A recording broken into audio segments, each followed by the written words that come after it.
Welcome back to my channel.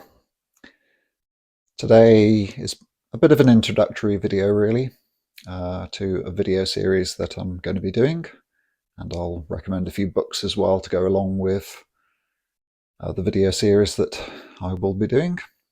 Essentially, there are going to be a lot of videos linking different body parts and different disease states in the physical to thoughts, emotions and beliefs. So the way you think, the way you feel, your beliefs and also your spiritual experiences are reciprocally related to the physical and vice versa, like I've said in many videos many times.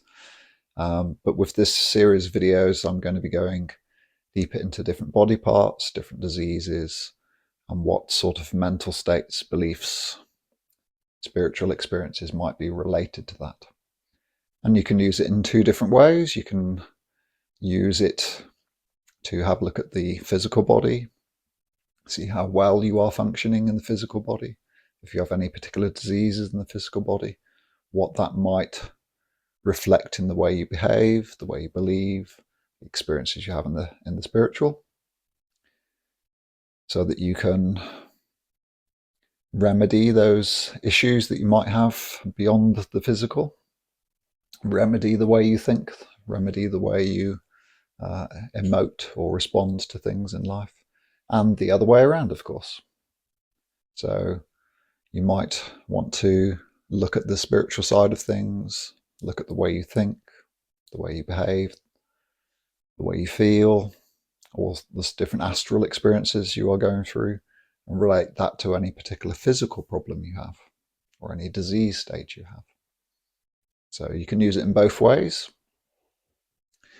There are a lot of people who've written books linking the mental, emotional, belief states to physical body parts and diseases. There's quite a few books out there. And indeed, if you look back into history as well, especially in the East, because a lot of the stuff in the West is being destroyed in the Dark Ages and the burning of all the witches and so on. So you will find a lot more of this sort of thing in the East, particularly with meridians, for example, linking different energy pathways and the flow of different energies through the body to particular organs, and how those particular organs relate to certain things or not.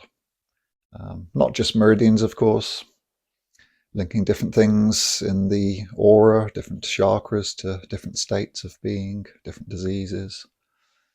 So there's a long history of linking the physical and the energetic and vice versa, reciprocally related, as I've mentioned many times. So I do use this analogy a lot sometimes with people. If they come to me with a particular disease state in the physical body, a particular physical issue, then I will look into their beliefs, their patterns, what sort of traumas, what sort of experiences they've been through in their life, both in the physical and in the spiritual, to see why they might believe a certain way, and therefore why they might think and emote and behave a certain way that would manifest that particular disease or that particular physical issue. And I can use it the other way around. Sometimes when people come to me with spiritual issues, I might look at the physical and ask questions about the physical. Sometimes to people's annoyance, because sometimes they believe, why is he asking me about the physical body when I want the spiritual issue to be solved? And that's why, because they're reciprocally related. As an example, a lot of people who come to me with astral parasite issues, entity issues, a pretty common thing I see in the physical body, either on examination or through questioning and tuning in to the physical body, that a lot of these people who have issues with their relationships with entities and the spiritual and astral parasites and any other form of energetic or spiritual parasite, depending on what words you like to use, those people do tend to have issues reflected in the physical body, namely gut bacteria imbalances,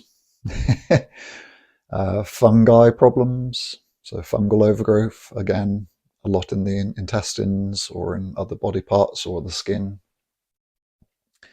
And even larger parasites like worms or flukes, like liver flukes, that kind of thing. That's probably why there's been a bit of a big movement, hasn't there, with parasite cleansing and different devices to cleanse parasites. So quite often when I help people work on the physical side, so in this example, looking at their diet, because let's face it, a lot of food in the modern world is not really healthy. Even if it says healthy or natural or other words like that on the packaging, a lot of food out there isn't really, truthfully speaking, food. And a lot of these high sugars and additives and seed oils, that kind of thing, that mean that the physical body can't make the right things, or it uses the wrong things to make those things in the body, and it weakens the body. I'm speaking very generally here, of course. That means that it's easier for parasites and harmful bacteria to run rampant in the body. And quite often that's reflective of how people behave in the astral too. If they're looking after themselves in the astral, are they feeding themselves the right thoughts, the right emotions? Are they thinking, emoting and acting in a way that betters themselves, that strengthens themselves? And if not, then you're going to be weak in the astral too, just like you've been weak in the physical by not looking after your physical body. So one example of many possible examples of how the physical and the spiritual are very much interrelated. So a lot of people like a lot of the descriptions out there in these books that I'm going to show you now. But the reason really for me doing a video series on it is because, they're not the only point of view. Sometimes if you only use one of the books I'm going to show you now, you'll only have one perspective on that particular organ or that particular disease, and it may not necessarily represent what actually is happening with you. So really the videos I'm going to be doing are just giving it another point of view to be useful for you. Because let's face it, each organ in the body, each part of the body has multiple functions. So that it's not just one belief system, it's not just one thought, relating to them. There's multiple quite often. Sometimes as well with some of these books, it may not be written in a way that you understand, that it might not necessarily believe that it makes sense. So sometimes, again, having some different words can make it seem more sensical to you, if that's a proper word.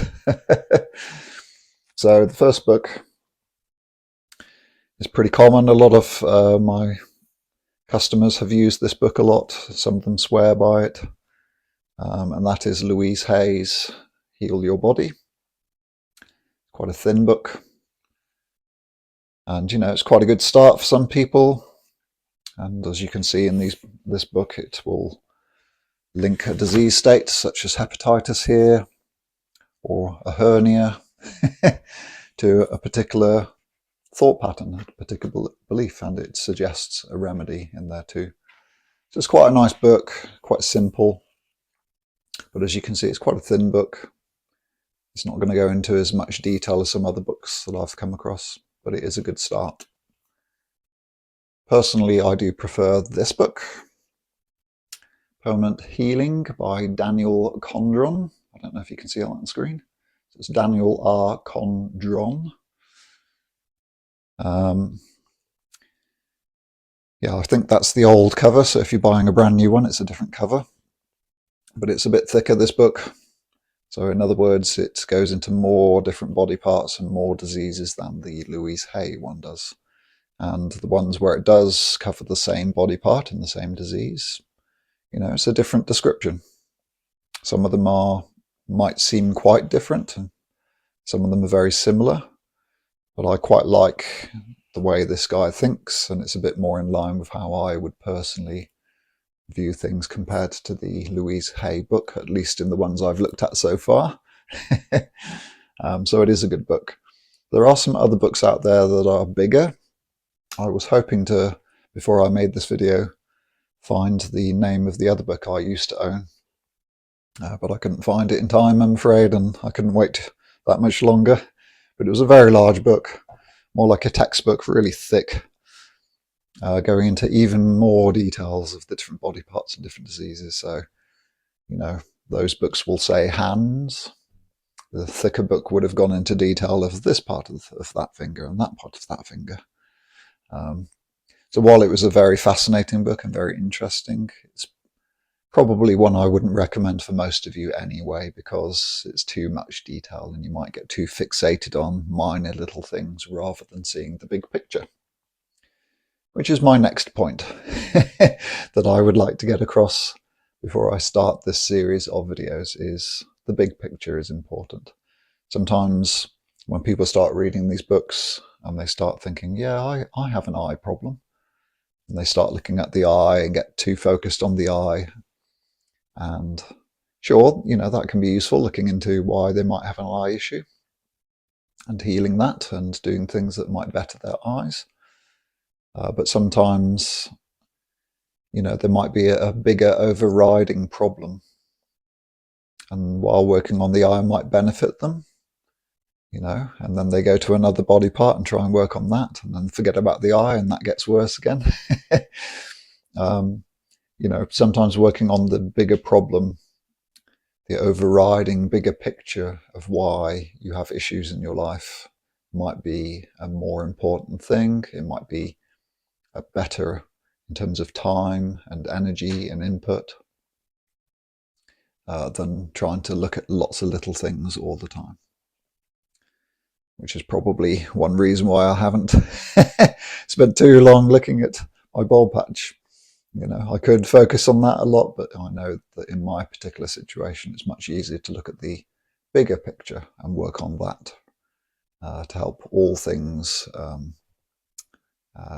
you know, all things benefit from that bigger thing that I'm looking into, such as self-love and love for others, you know. Because let's face it, all issues in the aura, all issues in the physical body really are a reflection of me resisting being the person that I truly wish to be in one way or another. So anytime I work on me bettering myself, being the person that I truly wish to be, not necessarily what I think I would like to be, but, you know, the person that helps my heart, brain and gut and the whole of me feel good, not just satisfy the mind. That obviously will free up a lot of energy, clear a lot of blockages in the aura and help the physical body a lot too. And because everything affects everything, all the different organs of the body, you know, rely on each other to function. You know, any one organ you take away or harm is going to harm the whole body and vice versa. So similarly, you know, with the aura and the chakras and all of the different parts of you beyond the physical, you know, they're all interrelated, they're all connected. So working on the bigger picture is quite important. So do bear that in mind whilst you watch the upcoming videos on the different body parts, different organs, different diseases. Don't lose sight of the big picture. Okay, I hope that's interesting for you. I hope some of you are excited for some of the videos up and coming. Please do have a look at those books. They are a fascinating read. I do quite like the fact that the Permanent Healing book does have descriptions as well at the start of how to use the book, why they're related, and it also goes into a really nice brief quantum mechanical viewpoint as well for those of you who are quite scientific and who want to link why different body parts might relate to the mind and emotions and energy. So I do quite like that part of the book too. Okay, as usual, if there's any questions, please pop them in the comments, or as most people do, they email me. And like and subscribe if you like to support this channel. See you in the next video.